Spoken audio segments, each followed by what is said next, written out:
Anteriormente ya hemos entrevistado a un candidato, a un magistrado superior, a ser titular de la Corte Superior de Justicia de Lima, y en esta oportunidad tenemos justamente a otro de los candidatos, que es el doctor César Vega Vega, que se encuentra con nosotros justamente para conversar sobre sus propuestas que él tiene, las iniciativas que viene desarrollando para alcanzar, si es que sus colegas lo eligen, el cargo tan importante de ser presidente de la Corte Superior de Justicia de Lima. Doctor Vega Vega, ¿cómo le va? Bienvenido a Radio Nacional. ¿Cómo está usted? ¿Cómo está? Qué gusto saludarlo. Muchas ¿Cómo le va? gracias por la oportunidad de presentarme en esta prestigiosa emisora y en este programa tan calificado. Muchas gracias. Bueno, ¿cuántos años tiene de magistrado, doctor? Tengo 36 años de servicios prestados en las diversas instancias de la Corte Superior de Lima, al que tengo el honor de pertenecer. En su plan las propuestas de plan de gobierno, en caso de que usted resulte elegido, ¿cuál es el tema central? Porque en este momento el Poder Judicial se debate entre una situación un poco de inestabilidad por el hecho de que, por ejemplo, los magistrados tienen casi un reclamo permanente durante muchos años para que se les reconozca lo que establece la ley orgánica, ¿no es cierto?, del Poder Judicial, las remuneraciones de acuerdo a la investidura que ustedes y a la labor que ustedes realizan, es decir, administrar justicia en nombre del pueblo. Pero, ¿cuál es para usted, básicamente, por dónde empezaría? ¿Por una reestructuración del Poder Judicial? ¿Bajar el embalse de expedientes que tienen? ¿Darle mayor control a la Oficina de Control de la Magistratura? Es decir, luchar contra eventuales corruptelas o corrupción. ¿Cuál es la prioridad? Mire, le agradezco la pregunta. Nosotros hemos priorizado, ante todo, dadas las actuales circunstancias, la dignificación de la carrera judicial. Estimamos que 20 años de espera para que se cumpla la ley orgánica del Poder Judicial promulgada hace tanto tiempo, es ya suficiente tiempo para que pueda pues efectivizarse una ley, como usted comprenderá, no es un juego de niños y debe cumplirse, máxime si tenemos, por suerte, un gobierno democrático y constitucional como el que rige los destinos de nuestra patria.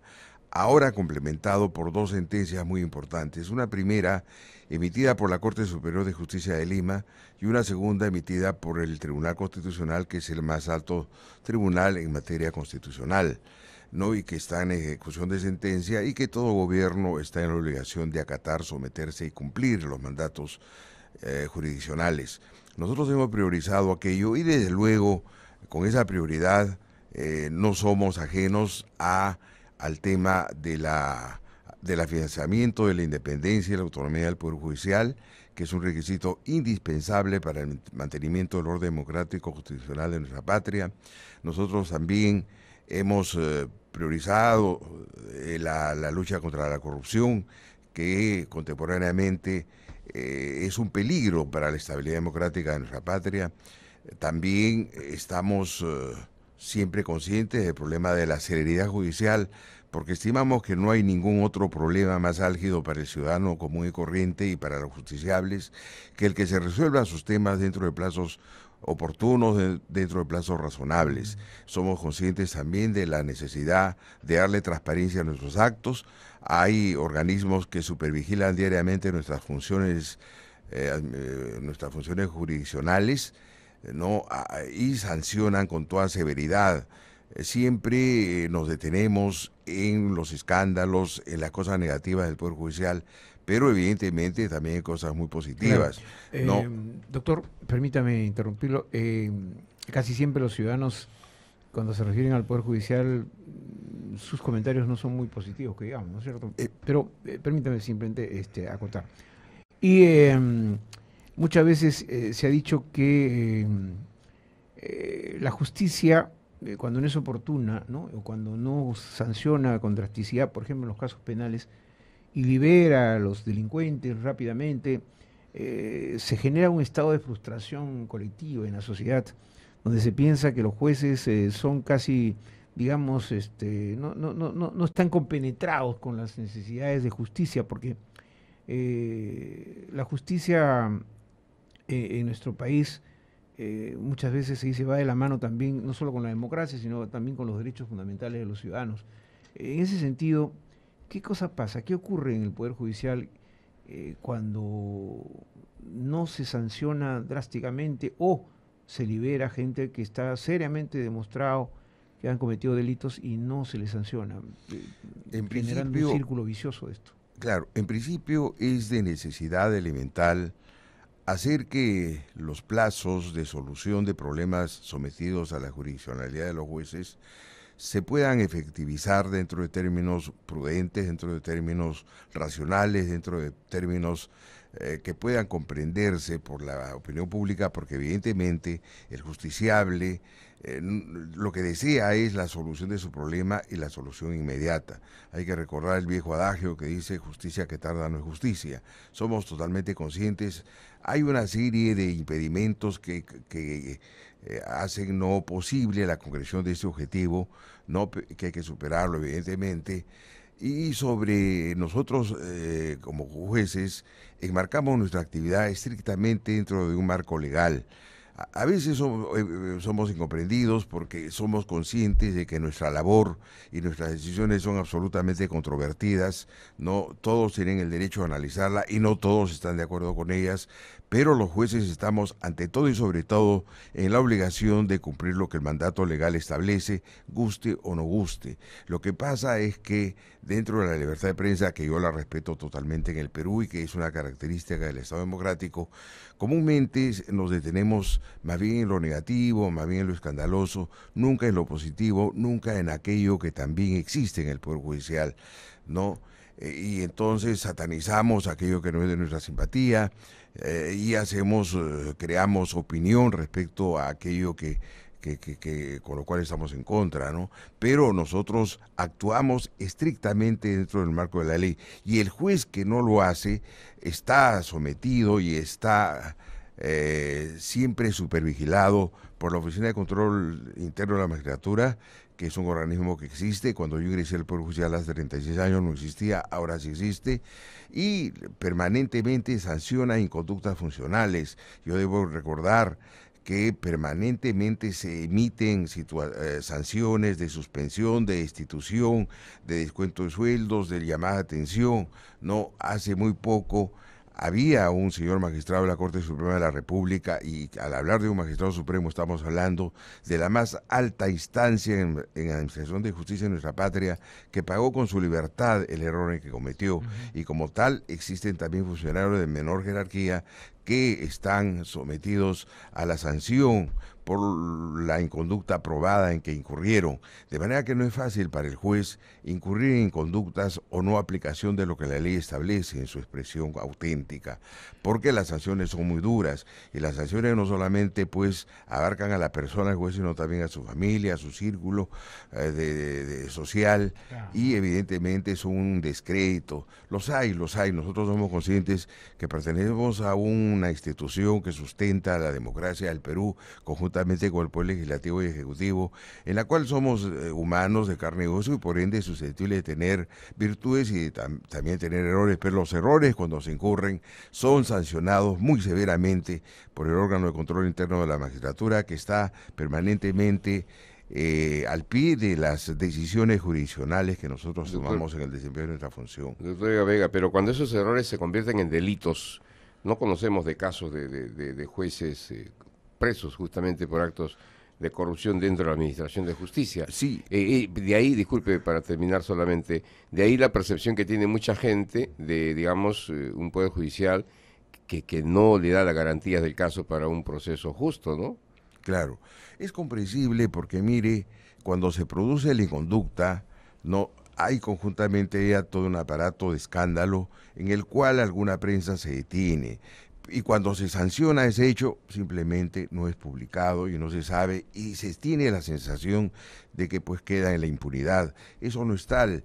Yo lo invito, señor periodista, con todo respeto que me merece su función, a que visite usted los establecimientos penales y se encontrará a más de un magistrado, ex magistrado, que están purgando con su libertad, y la libertad es el don más excelso que tiene el ser humano. El haber incurrido en alguna conducta los hay permanentemente y en todo el Perú, y la Oficina de Control Interno de la Magistratura, que está a cargo de honorables magistrados, no están siempre fiscalizando nuestra labor, y hay de aquel juez que se sabe salga de los márgenes que la ley establece. Evidentemente comprendemos que es controvertido y que los ciudadanos del Perú tienen todo el derecho al mundo a formular críticas sobre los fallos, pero hay, así como hay situaciones de descrédito, hay también situaciones que enaltecen al Poder Judicial, sino que pasan desapercibidos porque la prensa nunca se detiene en ellos, sino, repito, más bien en el escándalo. Bueno, sería importante en todo caso que el sistema de prensa que tiene el Poder Judicial empiece a informar o enviar comunicados, ¿no es cierto?,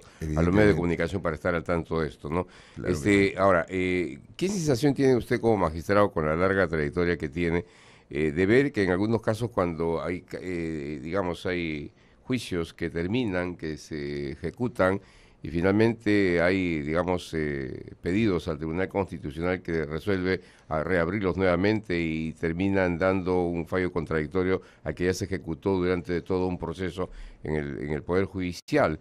Digamos, ¿cuál es el sentimiento que tiene usted, cuál es la lectura que tiene esta situación que se da muchas veces que nosotros no entendemos? O sea, se hace un juicio, termina el juicio, se condena, se sanciona, se condena, pero viene, digamos, otra instancia, hace un reclamo ante el Tribunal Constitucional y se revierte todo y cambia la figura. ¿Por qué? Mire, uno de los aspectos que he aprendido en mi larga trayectoria judicial es que para tener una opinión absolutamente responsable sobre un tema jurisdiccional hay que conocer el expediente. No, muchas veces juzgamos por los titulares periodísticos, por aquello que hace noticia e impacta y vende, pero para tener una opinión responsable hay que ir al elemento esencial que es el expediente judicial. Es como al médico que se le puede pedir, señor doctor, ¿qué opina usted o cómo cura usted a este paciente? Sin que lo vea, sin que lo examine, sin que le tome la presión, sin que le tome la temperatura, sin que le haga una radiografía, ¿no? He aprendido a lo largo de mi vida institucional que para poder opinar sobre casos concretos hay que conocer el expediente en su integridad y luego emitir una opinión. Evidentemente es la sensación que se causa, pero debemos saber que detrás de cada decisión jurisdiccional existen mandatos legales que los magistrados, cualquiera sea nuestra instancia, estamos en la obligación ineludible. A propósito de lo que usted acaba de mencionar, que decir de expedientes, que hay que conocerlos, y de que los jueces tienen que actuar de acuerdo a la ley, porque eso es obviamente, si no estarían prevaricando, ¿no es cierto? Ahora, el tema es que muchas veces se cuestionan las sentencias, que no hay muchas sentencias que ya se han dictado, y luego casos similares, aquí me refiero a lo que es predecible, ¿no?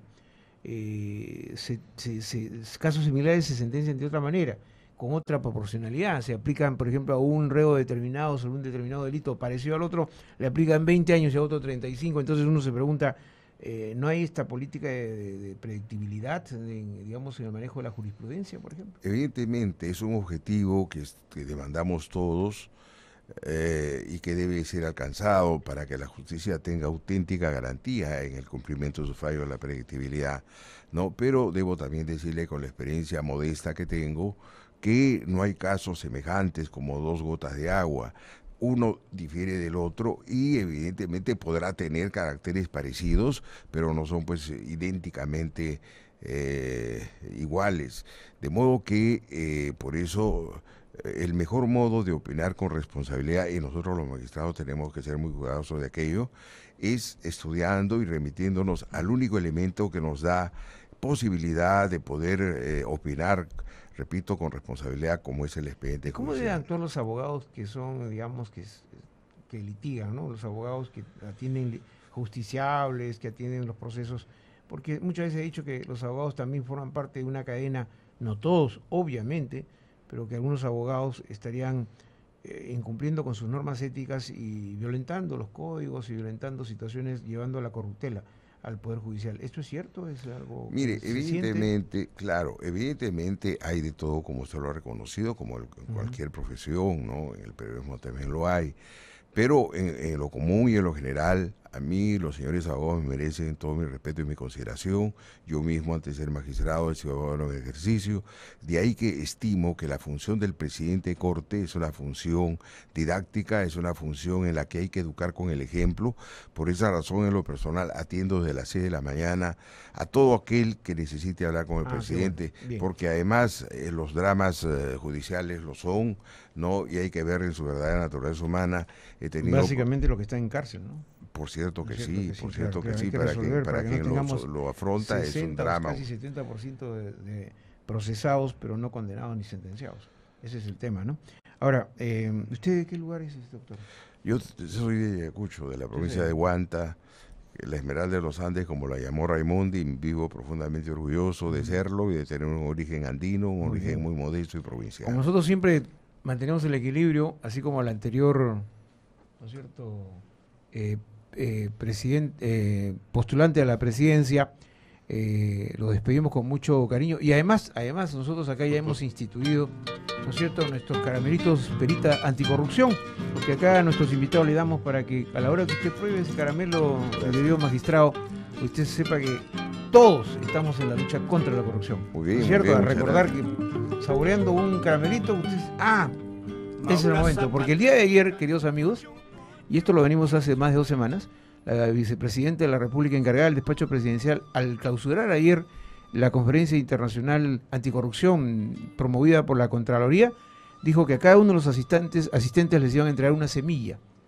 Algo más o menos simbólico y parecido a lo que nosotros venimos haciendo. Es una semilla para sembrar, ¿no es cierto?, ese espíritu, ese deseo de los ciudadanos de luchar contra la corrupción. Porque los grandes males que tiene el país, uno de los grandes males es precisamente la corrupción. Y con una cortina musical de la tierra del señor magistrado, del lugar de donde él ha nacido, justamente don César Vega Vega, de Ayacucho, Manta, ¿no es cierto?, hacemos esta despedida. Muchas gracias, muy amable, encantadísimo de haber estado con usted. Un gusto. Gracias. Que vaya muy bien. Gracias.